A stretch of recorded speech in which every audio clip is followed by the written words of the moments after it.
നമസ്കാരം, പുതിയൊരു വീഡിയോയിലേക്ക് സ്വാഗതം. ഇന്നത്തെ വീഡിയോയിൽ നമ്മൾ നോക്കാൻ പോകുന്നത് ഫോട്ടോഷോപ്പിൻ്റെ ഫസ്റ്റ് ക്ലാസ്സാണ്. അതായത് ഫോട്ടോഷോപ്പ് പഠിക്കാൻ താല്പര്യമുള്ള ആളുകൾക്ക്, ഫോട്ടോഷോപ്പിനെ അറിയാൻ താല്പര്യമുള്ള ആളുകൾക്ക് അതിനെക്കുറിച്ച് മനസ്സിലാക്കാൻ വേണ്ടിയിട്ട് തുടങ്ങുന്ന ആദ്യത്തെ ക്ലാസ്. അതിന് മുന്നേ ആയിട്ട് നമുക്ക് എന്താണ് ഫോട്ടോഷോപ്പ് എന്ന് നോക്കാം. ഫോട്ടോഷോപ്പ് എന്ന് പറയുന്ന ഒരു സോഫ്റ്റ്വെയർ ആണ്. സാധാരണയായിട്ട് ഇത് യൂസ് ചെയ്യുന്നത് ഇമേജ് എഡിറ്റിംഗ് സോഫ്റ്റ്വെയർ ആയിട്ടാണ്. പ്രധാനമായും ഇമേജ് പ്രോസസ്സിംഗ് ആണ് ഇതിൻ്റെ ധർമ്മം. അതുപോലെ തന്നെ ഓരോ വർഷവും ടൂൾ അല്ലെങ്കിൽ ഈസി വേ ഫോട്ടോഷോപ്പ് കൊണ്ടുവരാറുണ്ട്.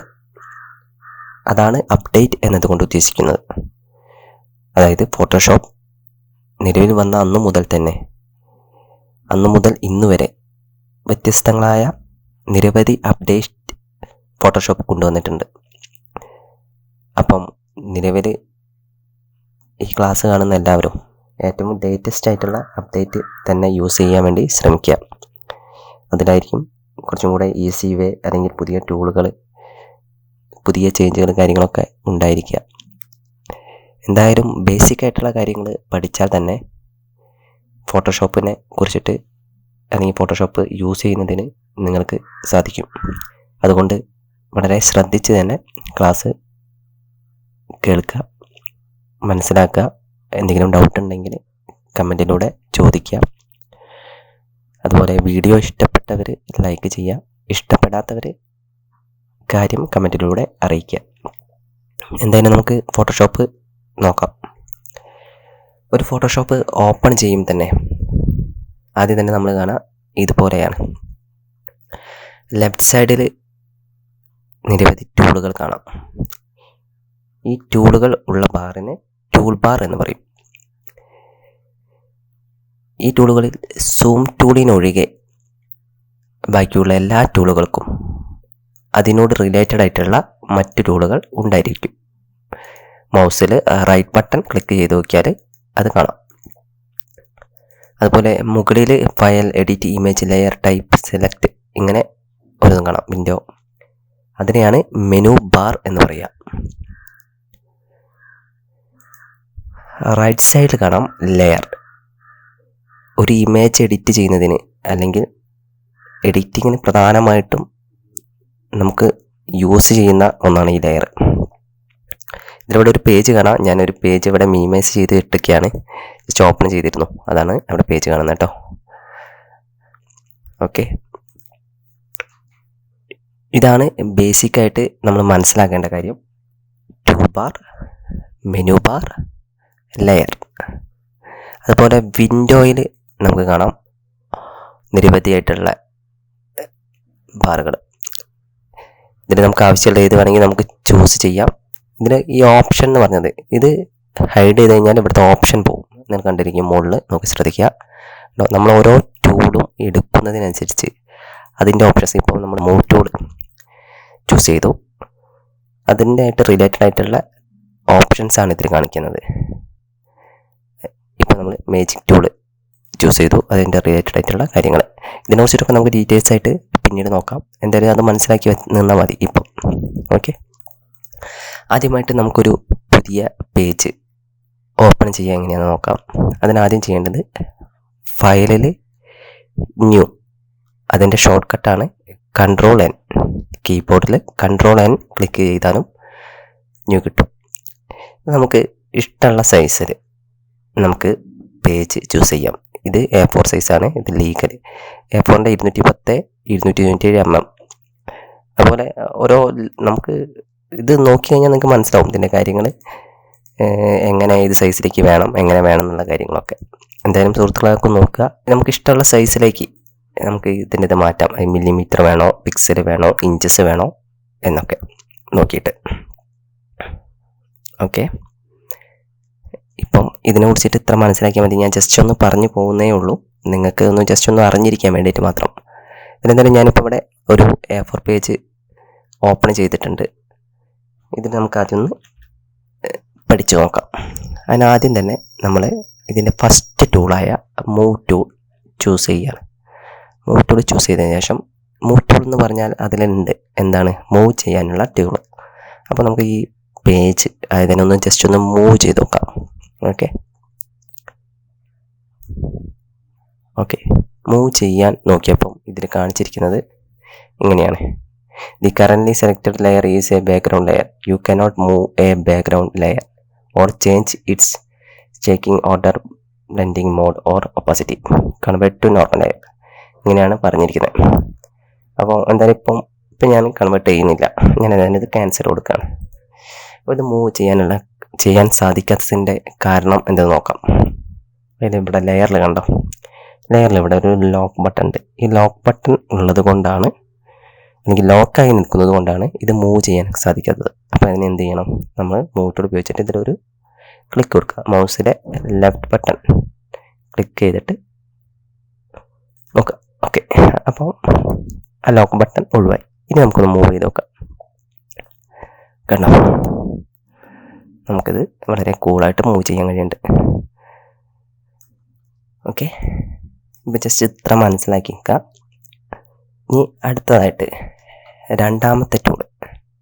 ഇതിൽ തന്നെ മറ്റൊരു ടൂളുണ്ട്.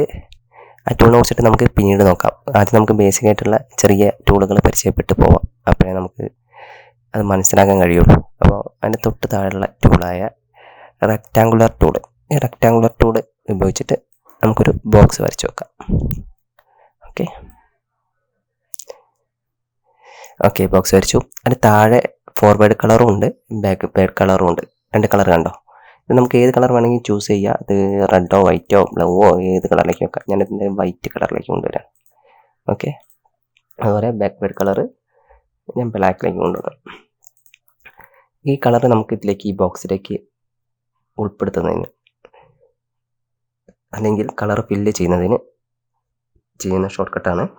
ആൾട്ട് ബാക്ക് സ്പേസ് ക്ലിക്ക് ചെയ്താൽ വൈറ്റും കൺട്രോൾ ബാക്ക് സ്പേസ് ക്ലിക്ക് ചെയ്താൽ ബ്ലാക്കും ആവും. അതിൻ്റെ ഷോർട്ട് കട്ടാണ്. ഫോർവേഡ് കളറിലുള്ള കളർ നമുക്ക് ഫില്ല് ചെയ്യുന്നതിന് ആൾട്ട് ബാക്ക് സ്പേസും, ബാക്ക്വേഡ് കളറിലുള്ള കളർ ഫില്ല് ചെയ്യുന്നതിന് കൺട്രോൾ ബാക്ക് സ്പേസും ക്ലിക്ക് ചെയ്യാം.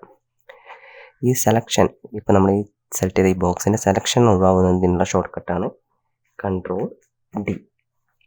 ഓക്കെ, ഇനി നമുക്ക് മൂവ് ടൂൾ ഉപയോഗിച്ചിട്ട് ഈ ബോക്സിനൊന്ന് മൂവ് ചെയ്ത് നോക്കാം. ഓക്കെ, ഇപ്പം മൂവ് ചെയ്യാൻ നോക്കിയപ്പോൾ എന്താ സംഭവിച്ചത്, ആ പേജ് മുഴുവനായിട്ടാണ് മൂവ് ചെയ്യുന്നത്. അതിന് കാരണം എന്താ, ഇവിടെ നോക്കാം. ഈ ലെയറിൽ ആ പേജിൻ്റെ മുകളിലാണ് ഈ ബോക്സ് വന്നിരിക്കുന്നത്. അപ്പോൾ നമുക്കിത് ബാക്ക് അടിക്കാൻ കൺട്രോൾ സെറ്റ് ക്ലിക്ക് ചെയ്താൽ മതി കേട്ടോ. ക്ലിക്ക് ചെയ്ത് പോവാട്ടോ. ഓക്കെ,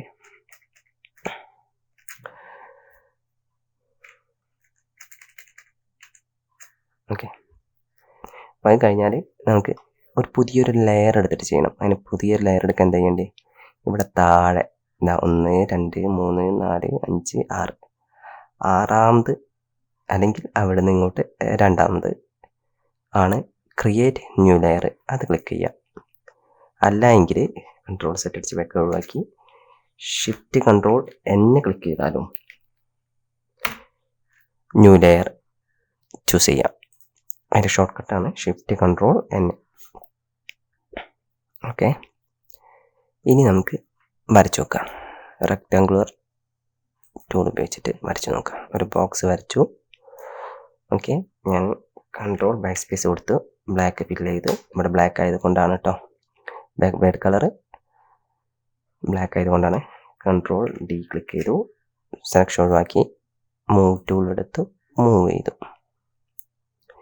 ഇപ്പം എന്താ സംഭവിച്ചത്, ഇപ്പം ലെയറിൻ്റെ യൂസ് എന്താണെന്ന് എല്ലാവർക്കും മനസ്സിലായിട്ടുണ്ടാവും.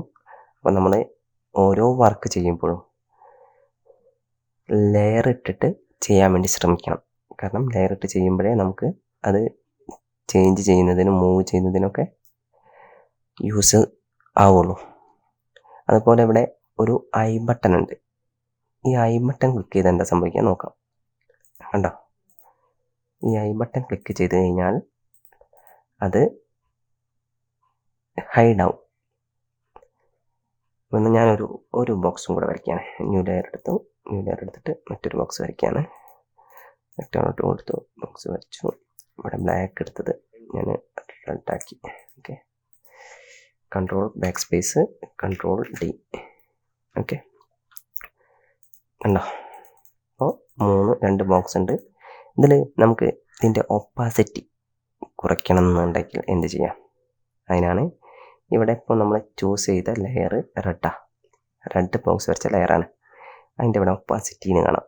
ഇത് കുറച്ച് കഴിഞ്ഞാൽ ഒപ്പാസിറ്റി നമുക്ക് കുറയ്ക്കാം, അതുപോലെ കൂട്ടാം. അതുപോലെ ബ്ലാക്കിൻ്റെതും അങ്ങനെ ഏത് വേണമെങ്കിലും ഇതിൻ്റെ നമുക്ക് ചെയ്യാൻ സാധിക്കും. അതിന് മറ്റൊരു ഷോർട്ട് കട്ട് ഉണ്ട്. ഇതിൽ 8 7 6 5 4 2 1 1 1 ഉണ്ടോ? അതുപോലെ 1 2 3 4 5 6 7 8 9 9. ഇത് ക്ലിക്ക് ചെയ്താലും ഓപ്പോസിറ്റി നമുക്ക് ഷോർട്ട് കട്ട് വഴി കുറയ്ക്കുകയും കൂട്ടുകയും ചെയ്യാം. അപ്പം ഇന്നത്തെ ക്ലാസ്സിൽ ഇത്ര കാര്യങ്ങൾ മാത്രമേ പറയുന്നുള്ളൂ. ഓവർ ഡീറ്റെയിൽഡ് ആയിട്ട് കൂടുതൽ കാര്യങ്ങൾ പറഞ്ഞാൽ നിങ്ങൾക്ക് കൺഫ്യൂഷനാവും. അപ്പോൾ ഇത്ര കാര്യങ്ങൾ മാത്രം നോക്കിയിട്ട് അടുത്ത ക്ലാസ്സിൽ ഇതിൻ്റെ തുടർച്ച ഉണ്ടായിരിക്കും. അപ്പം ഇഷ്ടപ്പെട്ട എല്ലാ സുഹൃത്തുക്കളും ചാനൽ സബ്സ്ക്രൈബ് ചെയ്യുക, തൊട്ടടുത്ത ബെല്ലൈക്കൺ ക്ലിക്ക് ചെയ്യുക. ഇഷ്ടപ്പെടാത്തവർ കമൻറ്റിലൂടെ കാര്യങ്ങൾ അറിയിക്കാം. ഡൗട്ട് എന്തെങ്കിലും ഉണ്ടെങ്കിൽ കമൻറ്റിലൂടെ ചോദിക്കാം. അപ്പം പുതിയൊരു വീഡിയോ ആയിട്ട് വീണ്ടും കാണാം.